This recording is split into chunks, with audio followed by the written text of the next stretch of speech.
o grande debate começa. O quadro é um grande sucesso na CNN americana. Aqui temos como objetivo apresentar temas relevantes com visões diferentes sobre o mesmo assunto. Tudo para você construir a sua opinião, a sua forma de pensar. Os debatedores têm total independência e a opinião deles não reflete a posição da CNN. Participam comigo a advogada Gisele Soares e o advogado Tiago Anastácio. Tiago, Gisele, boa segunda, ótima semana para nós, hein? Para você também, Rafael.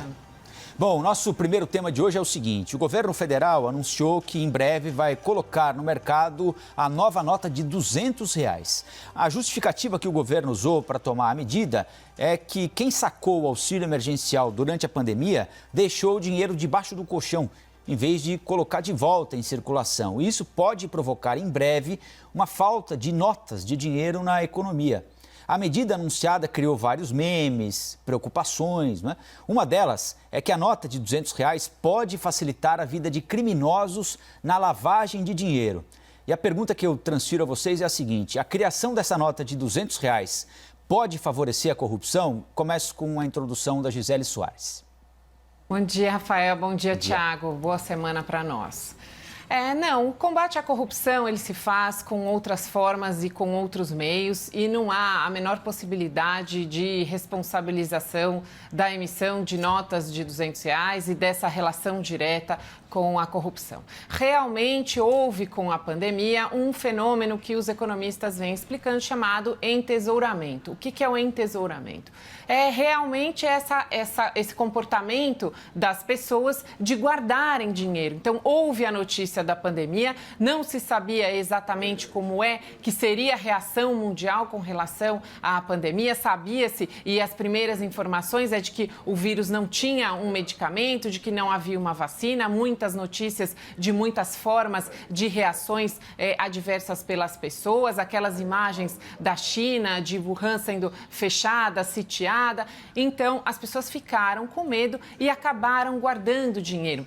Foi retirada uma grande quantidade de cédulas de papel moeda de circulação. E no Brasil ainda há uma grande quantidade de transações feitas em papel moeda. Então, algumas pesquisas dão conta de que até 60% das transações menores são feitas em papel moeda. Por essa razão, o Banco Central, então, que já tinha tomado a decisão, então já havia essa cogitação e essa discussão com relação à impressão de novas cédulas de moeda de notas de R$200, houve, então, essa decisão para a colocação em circulação de acho que um pouco mais de 400 milhões de notas em circulação a um custo de R$90 bilhões. O porquê da nota de R$200? Porque é a nota de impressão mais barata, né? Ela vai custar em torno de, acho que um pouco mais de 100 milhões. Então, vamos fazer essa colocação dessas notas no mercado para que, então, haja, guardando-se as notas de R$200, que haja essa devolução de circulação das notas menores e para uma tentativa, então, de fomento da circulação novamente de papel moeda na economia. Há uma crítica muito severa que se faz justamente a essa impressão de novas notas de R$200, de que haveria, então, uma facilitação da corrupção, porque essas notas, tendo um valor maior, precisaria menos notas para fazer transações. O que nós precisamos prestar atenção é que combater a corrupção exige Polícia Federal forte, muitas investigações, envolvimento do judiciário, envolvimento dos órgãos de controle, especialmente nesse momento de pandemia, com flexibilização de contratos, mas não é a nota de R$200 que tem essa responsabilidade ou essa relação direta com o aumento da corrupção. Agora a introdução do Tiago Anastácio. Tiago, bom dia. Oi, Rafael. Oi, Gisele. Bom dia. Bom dia aos telespectadores. A Gisele tem a mais absoluta razão. Colocarmos para a nota de R$200, a responsabilidade de um aumento da corrupção, seria como colocarmos a culpa nos acidentes de carro na melhoria da gasolina. Parece uma grande bobagem, mais uma vez, o aproveitamento por figuras que precisam cada vez mais de mídia, de problemas que não são relacionados. Fatos e consequências não são relacionados nesse caso, ou ao menos não necessariamente. Nós não estamos falando da antiga nota de €500, que valeria R$2.500. Nós estamos falando de uma nota de R$200 que chegará às mãos da cidadania brasileira. Por quê? Existe uma série de questões envolvendo o Brasil que precisam ser sanadas. Se é positivo ou negativo, não se sabe. O tempo dirá. Agora, existe uma grande realidade. Essa coisa do guardar dinheiro em casa e ter menos dinheiro em circulação no país é de fato um problema. Mas a nota de R$200 também pode gerar um outro problema, que é o problema da ausência de troco, de notas menores. Se a nota de R$200 for uma facilitação para o valor ser guardado, pode ser positivo. Mas se outras notas saírem de circulação ou se fizer necessário mais novas notas menores, as notas de 50, de R$100, muito em razão de uma circulação também excessiva dessa nota de R$200, podemos ter um problema. Os rincões brasileiros, eles dependem ainda muito do dinheiro físico, do papel. Então, é necessário que com o tempo se faça a análise se essa nota de R$200 é positiva ou não. Para a questão da corrupção, e quando nós falamos de corrupção e falamos de notas de dinheiro, nós estamos falando de possível facilitação da lavagem de dinheiro, sim, é possível que seja facilitado, mas não como se quer alardear por aí. Por quê? Nós não estamos criando uma nota que consiga diminuir de forma sensível os montantes, os valores. Fica na casa do 2:1. O crime, a lavagem de dinheiro, ou seja, o que significa lavagem de dinheiro? É importante muitas vezes explicar. Lavagem de dinheiro significa colocar com a aparência de lícito um valor que foi conseguido a partir de crimes. O que acontece? Acontece que não é assim que se combate a lavagem de dinheiro. Se combate a lavagem de dinheiro de outras formas, com sistemas de compliance dentro das empresas, com educação de cidadania, porque a vantagem que a corrupção gera uma desvantagem ao próximo, ao cidadão. A corrupção é um dos grandes males brasileiros? Sem dúvida nenhuma, mas veja uma frase, é um dos grandes males brasileiros. Um exemplo muito simples, a Gisele vai se lembrar quando houve a repatriação de valores de dinheiro que estavam fora do Brasil desde a década de 90. Ali foi repatriado muito mais dinheiro do que a Lava Jato conseguiu identificar como de corrupção. Os ralos brasileiros não são os únicos. Quer dizer, são únicos, porque só nós conseguimos desviar tanto dinheiro assim no mundo. Mas existem diversos ralos. O peculato, que é diferente um pouco da corrupção, a evasão de divisas pelo grande empresariado, que agora retornou com esses dinheiros. Existe uma série de problemas, como os super salários dos funcionários públicos, que na minha forma de ver é uma forma de peculato. Mas é bom deixar isso sempre muito claro, viu, Gisele? Pelo menos é um ponto que me toca profundamente, até porque é da minha área. Vamos tomar muitos cuidados com os discursos sobre esse combate ao crime. Você combate o crime com inteligência investigativa. E não é só com a Polícia Federal, é com a Polícia Civil. É com uma fiscalização da Polícia Militar, que, a depender dos estados, tem uma Polícia Militar com maiores ou menores índices de corrupção. É um grande esforço. Não é só o esforço da Polícia Federal ou do Ministério Público Federal e das forças-tarefas. É muito mais rico, muito mais amplo e muito mais cultural. Gisele? Pois é, complementando, Thiago, com tecnologia, né? Então, e aí, justamente, voltando para o tema e para as críticas que foram feitas à emissão de papel moeda, que é justamente que o Brasil estaria na contramão do mundo, porque no mundo todo existem regras cada vez mais rígidas com relação ao controle de saques. E também é preciso que, para que esses saques aconteçam em dinheiro, que a pessoa, então, dê nome, dê a sua identificação, e que aqui no Brasil nós estaríamos na contramão, ao invés de informatizarmos e termos mais tecnologia, porque as transações eletrônicas, elas são rastreáveis, elas são identificáveis, enquanto que realmente o papel moeda fica muito difícil de ser perseguido e de ser identificada serem identificados delitos que são cometidos, né?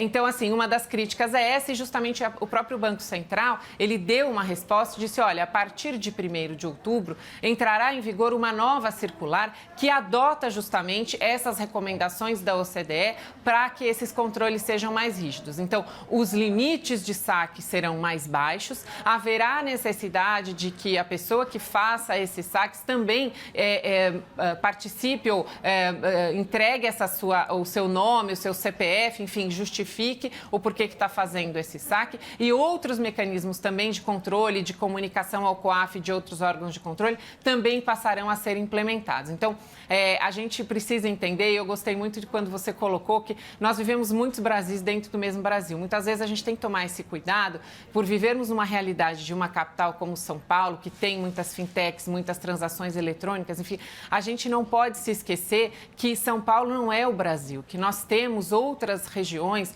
que não contam ainda com toda essa informatização, em que realmente o papel moeda ele faz toda a diferença.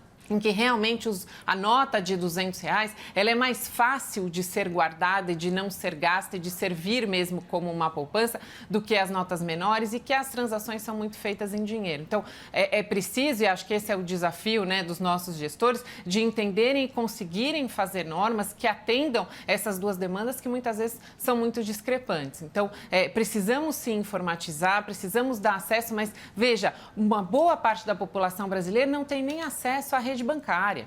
Então, as pessoas não têm conta corrente. Como é que elas vão fazer? Elas usam o dinheiro, papel, moeda. E não necessariamente cometendo nenhum ato, nenhum ilícito de corrupção. Elas estão ali circulando riquezas e exercendo as suas atividades monetárias, fazendo seus negócios, compra e venda, enfim. Então, são essas duas situações. Não vi com problema essa questão da emissão das notas. Uma outra crítica também que foi feita foi justamente o temor de voltarmos àquele período que eu me lembro de ter vivido de hiperinflação. De ir ao mercado com meus pais de manhã, fazer uma compra e à tarde o preço das mercadorias já era outro, muitas vezes até o próprio carrinho do mercado vinha com uma calculadora acoplada para que se fizesse o cálculo e pudesse fazer o cálculo de inflação. Essa também é uma realidade, infelizmente, das nossas gerações mais velhas, né, Tiago? Porque essas gerações mais jovens, que já nasceram sob a égide do Plano Real, sequer têm essa vivência, esse temor vivido em tempos atrás. Então, a gente lembra das notas que eram carimbadas, perdiam zeros, chegou a ter nota de 200 mil cruzeiros, depois cruzado novo. Então, essa realidade causou também um pouco de temor por conta da emissão das novas notas, mas também os economistas já dissuadiram, já explicaram que não tem nenhuma relação com hiperinflação, essa emissão de notas. Sabe o que me preocupa, Gisele, nesse tema? É o seguinte, nós, se formos pensar São Paulo, Rio de Janeiro, Belo Horizonte, Porto Alegre, as grandes capitais brasileiras, nós podemos sim pensar e comparar o Brasil com os grandes centros do mundo. Frankfurt, Berlim, Roma, Londres, Paris, Nova York, Chicago. Claro, a gente consegue, né? O que acontece? Acontece que o Brasil tem pretensões continentais, não é verdade? Nós somos um país absolutamente gigante. Mas a mentalidade, e nós parece que vivemos ainda no século XIX, né? Parece que os doutores ainda vão para Coimbra e trazem novas ideias vindas do antigo continente para cá. Por quê? Vejam só, o grande problema hoje da lavagem de dinheiro não é o dinheiro vivo, são as criptomoedas.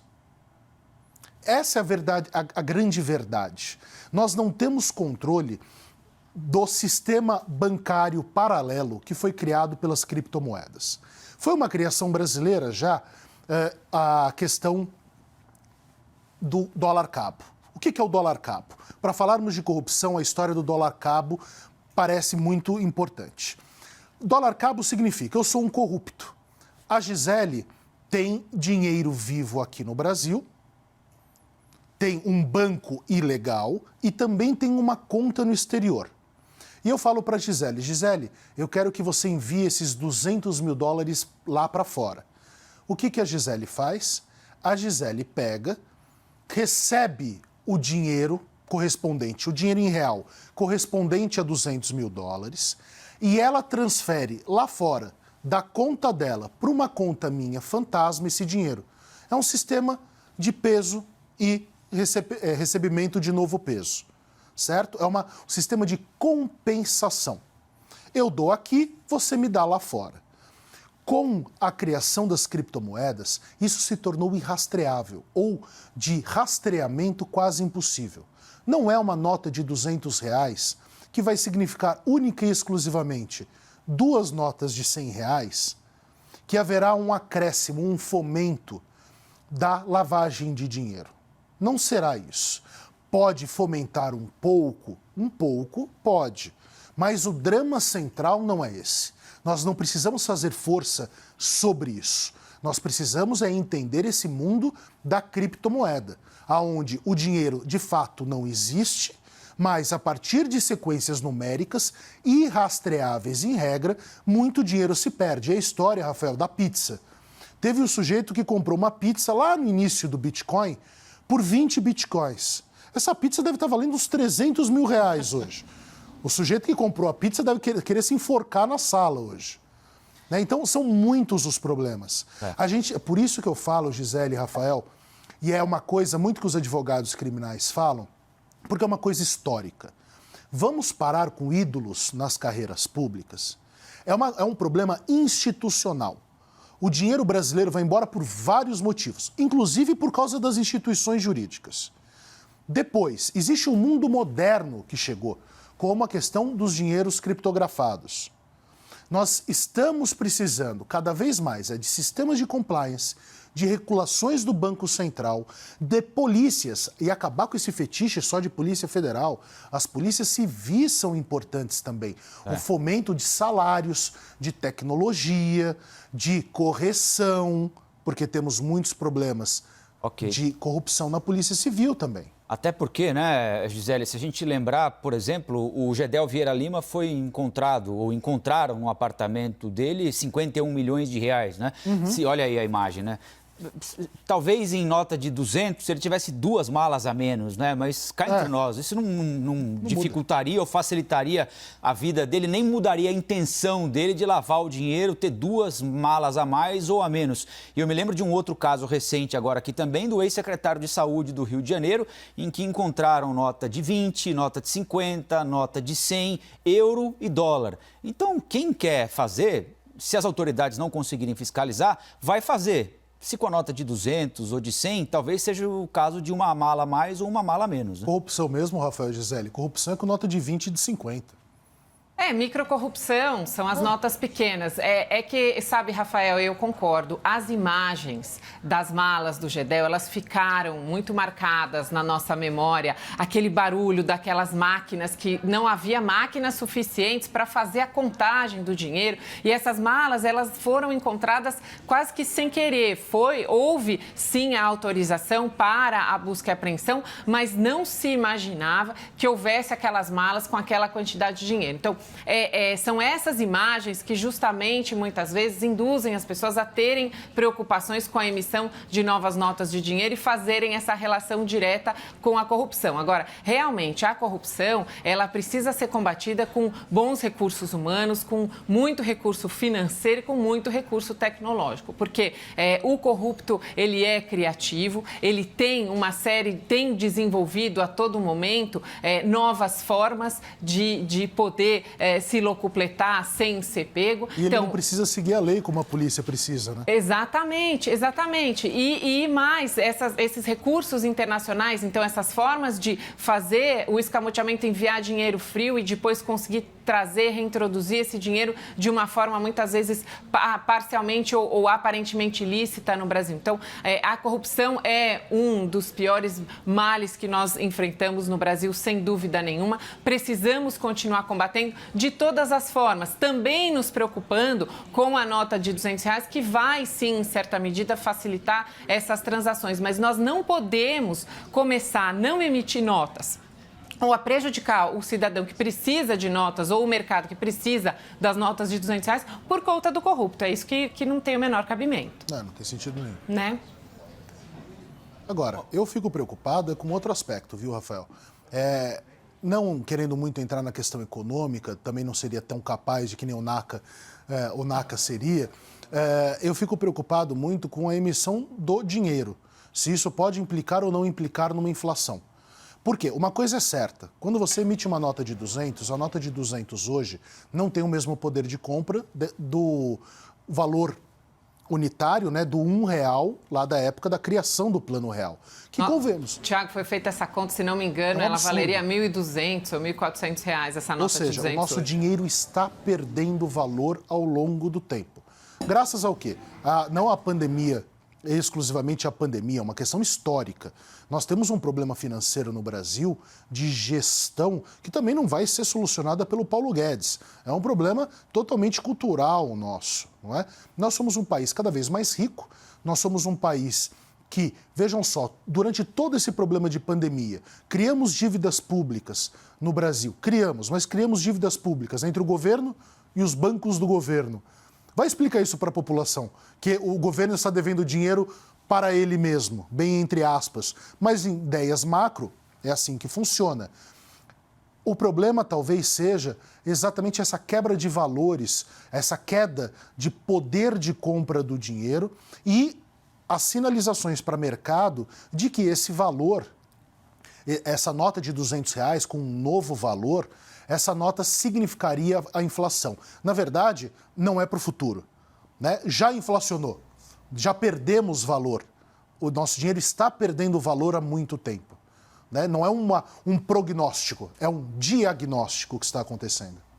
Nós vamos dar um pulinho em Brasília agora, porque o presidente da República está deixando o Palácio da Alvorada e conversando com alguns apoiadores, como faz praticamente todas as manhãs. Ele encerra, neste momento, o rápido encontro que teve ali com os apoiadores do lado de dentro do Palácio da Alvorada para retomar a agenda de trabalho. Ontem o presidente circulou por Brasília de moto, fala bastante sobre vários assuntos diferentes. A gente já tratou de alguns deles aqui ao longo do novo dia, diz que a CPMF só vai ser aprovada se houver a substituição por algum outro imposto para não aumentar a carga tributária, confirmou a indicação do novo presidente do Banco do Brasil, disse que foi uma escolha do Paulo Guedes, ele confia plenamente na escolha. Está saindo agora o comboio presidencial para a ida ao Palácio do Planalto. Vocês estão vendo que os microfones das emissoras de televisão estão todos posicionados aqui, o da CNN vermelhinho ali em primeiro plano, para tentar registrar alguma entrevista do presidente da República, mas aparentemente ele não vai parar. Parou só para conversar com os apoiadores ali e segue direto para o Palácio do Planalto. São 8h24. Nós vamos encerrar o grande debate desta manhã agora com os argumentos finais da Gisele Soares. Gisele. Tiago, complementando, você colocou a questão econômica. Acho que também a gente precisa pensar em contribuições do Congresso e também do Judiciário no combate à corrupção. Então, este é um momento em que temos essa discussão sobre as notas de R$200 e a emissão das notas de R$200 e essa preocupação com o combate à corrupção. É preciso que o Judiciário, principalmente o Supremo Tribunal Federal, tenha uma posição firme sobre essas questões principais, justamente para que passe segurança jurídica. Então, é preciso que o Supremo adote posições bastante específicas e que siga essas orientações para que não haja, como houve na semana passada, decisões sobre o mesmo tema, sobre prerrogativa de foro, que sejam contraditórias. Dois ministros que deram decisões contraditórias sobre o mesmo tema, a ministra Rosa Weber e o ministro o ministro Dias Toffoli, desculpe. É preciso também que o Congresso leve à pauta, que discuta e que vote leis que são importantes ou projetos de leis que também são importantes para o endurecimento no combate à corrupção, principalmente a PEC da prisão em segunda instância, porque esse é um clamor da sociedade. Então, todos os órgãos institucionais devem, nesse momento, dar a atenção devida e dar a sua contribuição para o combate à corrupção. Agora, 1 minuto para os argumentos finais do Tiago Anastácio. Tiago? Obrigado, Rafael. Obrigado, Gisele. Obrigada. Gisele, o grande problema é o seguinte, a gente precisa colocar dentro da ideia e principalmente dentro dos pensamentos e das meditações do povo brasileiro o seguinte: o judiciário pode trazer ideias ao combate à corrupção. Quando os casos de corrupção chegam ao judiciário, o judiciário tem que julgar buscando justiça. E justiça não é sinônimo de condenação. Esse é o grande problema.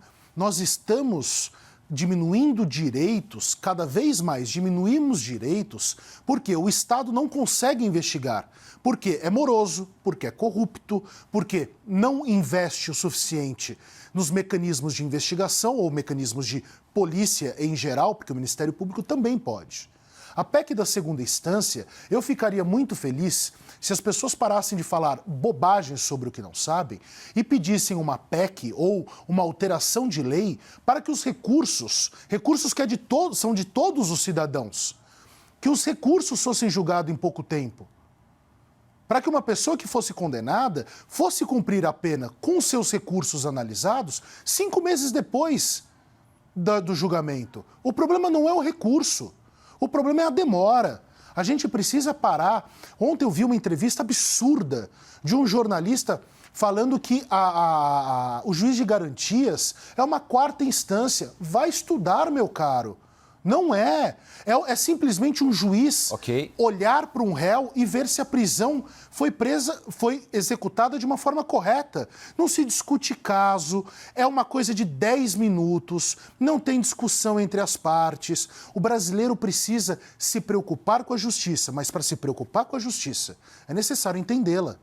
Eu agradeço ao Thiago Anastácio, a Gisele Soares, nossos debatedores. Uma ótima semana para todos nós. E lembro que todas as edições do Grande Debate estão disponíveis na íntegra no nosso site cnnbrasil.com.br, no nosso canal oficial do YouTube e também em formato podcast em todas as plataformas de áudio.